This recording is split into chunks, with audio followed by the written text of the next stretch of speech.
బట్టి విక్రమార్క గారు శ్రీధర్ బాబు గారు ప్రెస్ మీట్ పెట్టారు. చాలా విషయాలు మాట్లాడినారు. సరే, ఒక అడుగు ముందుకేసి తమ స్థాయిని దించుకునే విధంగా నన్ను పట్టుకొని అన్ఫిట్ ఫర్ పాలిటిక్స్ అనేటువంటి మాట బట్టి విక్రమార్క గారు నన్ను ఉద్దేశించి మాట్లాడారు. సరే, బట్టి విక్రమార్క గారు అన్నట్టు నేను అన్ఫిటే కావచ్చు. దేంట్లో అన్ఫిట్? నీలాగా ఫైనాన్స్ డిపార్ట్మెంట్లో ఆర్థిక మంత్రిగా పనిచేసినప్పుడు 20%, 30% కమిషన్లు తీసుకోవడం నాకు రాలేదు. దాంట్లో నేను అన్ఫిటే.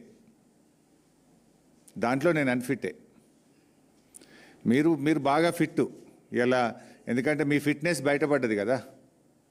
ఫైనాన్స్ డిపార్ట్మెంట్ చరిత్రలో ఏ రోజు కూడా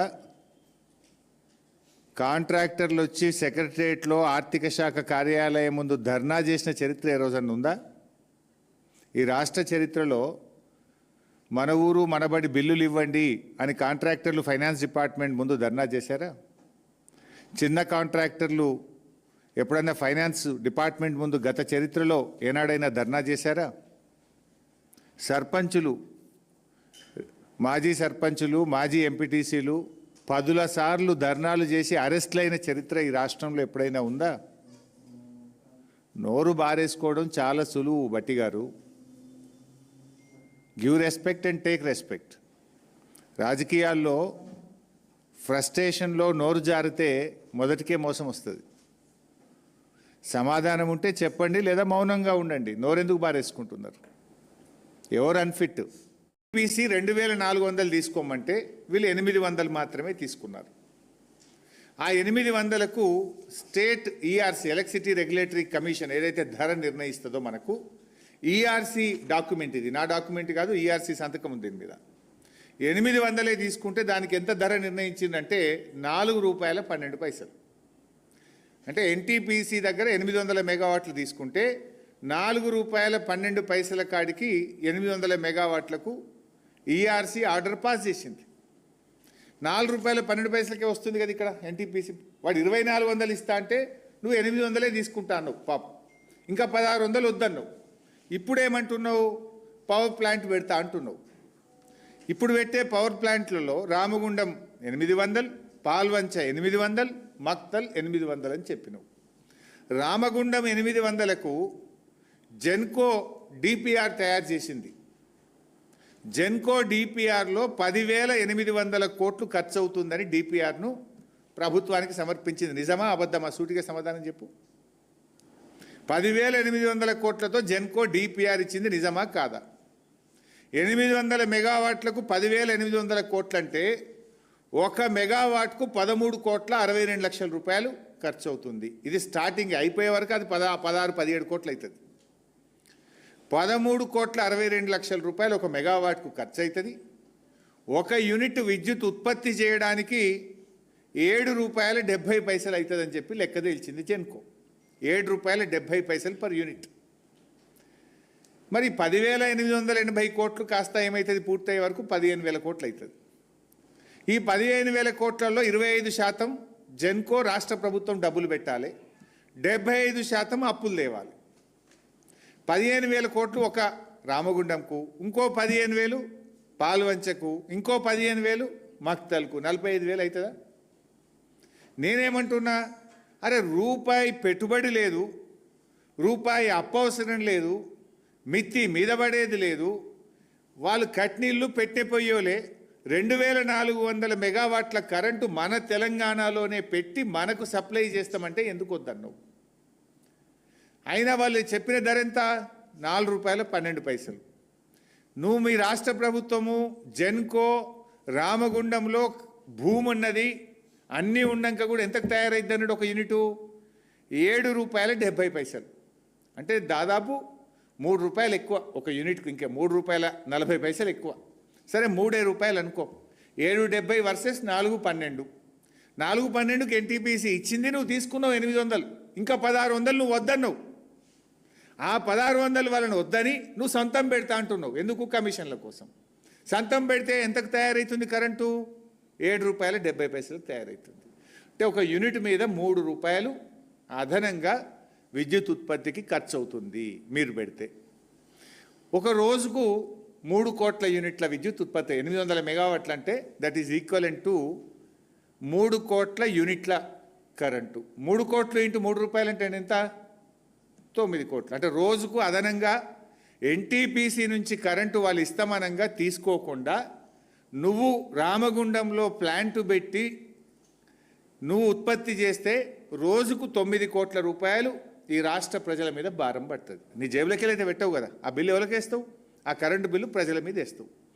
రోజుకు 9 కోట్లు. సరే, సంవత్సరానికి ఎంత అవుతుంది 9 కోట్లు అంటే?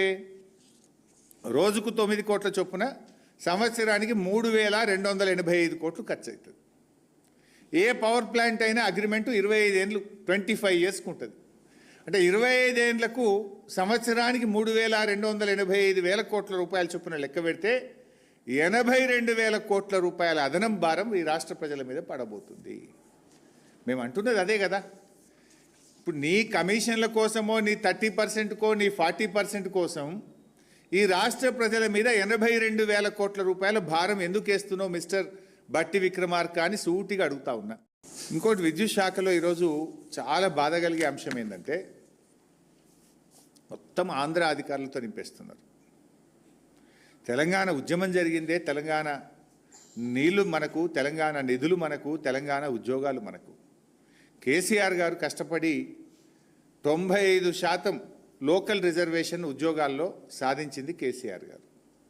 కానీ ఇలా కాంగ్రెస్ ప్రభుత్వం వచ్చినాక అత్యంత కీలకమైనటువంటి పోస్టులో ఈ విద్యుత్ విభాగంలో మొత్తం ఆంధ్ర అధికారులను నింపుతూ ఉన్నారు. నేను మచ్చుకు కొన్ని మీ ద్వారా ప్రజల ముందు పెట్టాలనుకుంటున్నాను. ఓన్లీ విద్యుత్ శాఖని, ఇంకా చాలా శాఖలలో చాలా ఉన్నారు. అసలు ఈ ప్రభుత్వం తెలంగాణ ప్రభుత్వం నడుపుతుందా, వెనుక నుండి ఆంధ్ర ప్రభుత్వం నడుపుతుందా అని అనుమానాలు కలుగుతూ ఉన్నాయి వీళ్ళ అపాయింట్మెంట్లు చూస్తూ ఉంటే. వరుసబెట్టి ఆంధ్ర ప్రాంతానికి చెందిన వారిని అత్యంత కీలకమైన విభాగాల్లో ఇవాళ విద్యుత్ శాఖలో అపాయింట్ చేసినారు. ఇవాళ జెన్కో డైరెక్టర్, ఎంతోమంది అనుభవం ఉన్న వాళ్ళు తెలంగాణ బిడ్డలు ఉన్నారు. జెన్కోలో ఈ అంటే హైడల్ అండ్ థర్మల్ ప్రాజెక్టుల నిర్మాణము, నిర్వహణ ఎవరికి ఇస్తారు? జనరల్గా తెలంగాణ బిడ్డలు ఎవరన్నా జెన్కోలో పనిచేసే వాళ్ళకు, అంటే ప్రాజెక్టులు కట్టేటప్పుడు కానీ ప్రాజెక్టుల నిర్వహణలో ఉన్నటువంటి అనుభవజ్ఞులైన ఇంజనీర్లను తీసుకోవాలి. వీళ్ళు ఎవరిని తీసుకున్నారు? రాజశేఖర్ రెడ్డి గారని సింగరేణిలో పనిచేసిండు. ఆయన ఎన్నడూ జెన్కోలో పనిచేయలే, కరెంటుకు సంబంధం లేదు. సింగరేణిలో పనిచేసి రిటైర్ అయినటువంటి ఒక ఆంధ్ర ఉద్యోగిని తెచ్చి మన తెలంగాణ జెన్కో ప్రాజెక్ట్ డైరెక్టర్గా అపాయింట్ చేసిండ్రు. అంటే దీని వెనుక ఎవరున్నారు? ఈ అపాయింట్మెంట్ ఏ రకంగా తెలంగాణకు దోహదం చేస్తుంది, ఉపయోగపడుతుంది? ఆయన ఏమైనా నిష్ణాతుడా అంటే కరెంటు డిపార్ట్మెంట్లో ఎన్నడూ పనిచేయలేదు. పనిచేసింది సింగరేణిలో, రిటైర్ అయ్యింది. ఆయనని తెచ్చి హైడల్ అండ్ జెన్కో ప్రాజెక్టు నిర్మాణానికి ఈ రాష్ట్రానికి డైరెక్టర్గా అపాయింట్ చేసిండ్రు. ఇది కీలకమైనటువంటి పదవుల్లో అనుభవం లేని పక్క రాష్ట్ర అధికారులను నియమించడం అంటే ఇది తెలంగాణ విద్యుత్ ఇంజనీర్లను, తెలంగాణ ఉద్యోగులను అవమానపరచడం. అట్లే జెన్కోలో ఇదైతే ఇంకా చాలా, నేను కూడా ప్రత్యక్ష సాక్షిని ఆ రోజు ఉద్యమంలో. చాలాసార్లు మీరు కూడా వచ్చిండ్రు, విద్యుత్ భవన్ దగ్గర ధర్నాలు చేసినాం మనం చాలాసార్లు. జెన్కోలో కుమార్ రాజా, ఈయన సమైక్యవాది. ఆనాడు విద్యుత్తు రంగ కార్మికులు పెద్ద ఎత్తున ఉద్యమం చేసేవాళ్ళు తెలంగాణ కోసం. చేసేటప్పుడు ఓసారి విద్యుత్ భవన్ దగ్గర మేము కూడా పోయినాం, ధర్నాలు చేస్తుండే. అప్పుడు ఈయన కుమార్ రాజా ఆనాడు మన ఉద్యోగులను అవమానపరిచేవాడు. ఆనాడు మన ఉద్యోగులను హెకిల్ చేసినాడు. ఏం తెలంగాణ వస్తుందా, నువ్వేం తెలంగాణ అని హెకిల్ చేస్తూ అవమానపరిస్తే గాయపడ్డ తెలంగాణ విద్యుత్ ఉద్యోగుల హృదయం గాయపడి ఆ రోజు ఈయనను తరిమి కొట్టింది. జలసౌదలో తెలంగాణ ఉద్యమాన్ని అవమానపరిస్తే ఎక్కడొస్తే తెలంగాణ రానే రాదు అని మన తెలంగాణ ప్రజలను, ఉద్యమాన్ని, త్యాగాలను అవమానపరిచే విధంగా మాట్లాడినటువంటి కుమార్ రాజాను తెలంగాణ విద్యుత్ జేఏసీ ఆ రోజు తరిమి తరిమి కొట్టింది. ఆనాడు తెలంగాణ ఉద్యమకారుల చేతుల్లో తరమబడినటువంటి కుమార్ రాజన్ తెచ్చి ఇవాళ విద్యుత్ ఉద్యోగుల మీద డైరెక్టర్గా పెట్టారు జెన్కోల. ఇది ఉద్యమకారులను అవమానపరచడం కాదా? విద్యుత్ ఉద్యోగులను అవమానపరచడం కాదా? తెలంగాణ ద్రోహిని తెచ్చి తెలంగాణలో కూడా నౌకరిస్తాడా మిస్టర్? అంటే ఇక గురువే అట్లున్నాడు కనుక శిష్యులు కూడా గట్లే వేస్తారు. రేవంత్ రెడ్డి ఖుద్దు ద్రోహే కదా.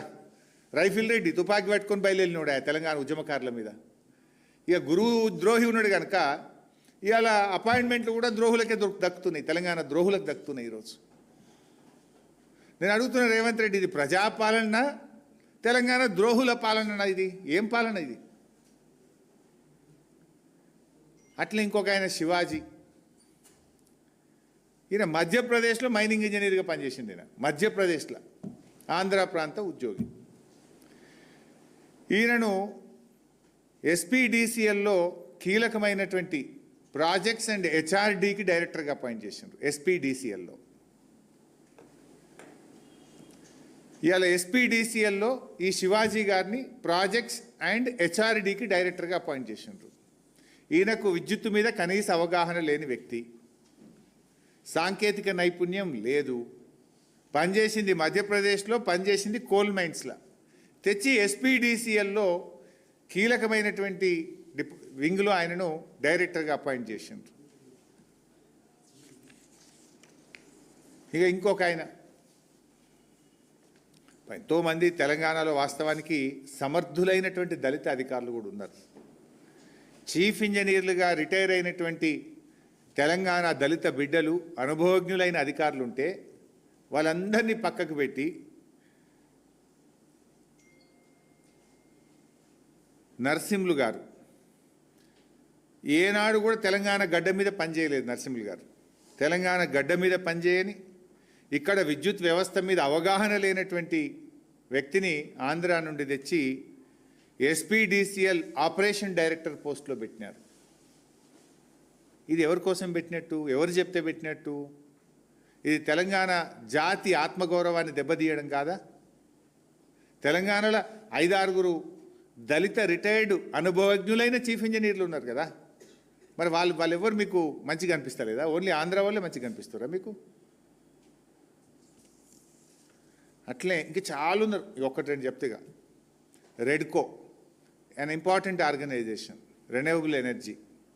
జనరల్గా గతంలో దీనికి ఒక ఐఏఎస్ ఆఫీసర్ను లేదా ఒక మంచి టెక్నోక్రాట్ను, అనుభవజ్ఞులైనటువంటి ఒక టెక్నోక్రాట్ను రెడ్కోకు సిఎండిగా మనం పెట్టుకునేటువంటి వాళ్ళం. ఇవాళ ఆంధ్ర ప్రాంతానికి చెందిన జూనియర్ మోస్ట్ అధికారి, అంటే జూనియర్ మోస్ట్ డివిజనల్ ఇంజనీర్గా ఉన్నటువంటి వావిలాల అనిల గారిని తెచ్చి రెడ్కో సిఎండి పోస్ట్ అప్పగైపోయింది. ఇక తెలంగాణలో ఒక్కటి దొరకలేదా నీకు?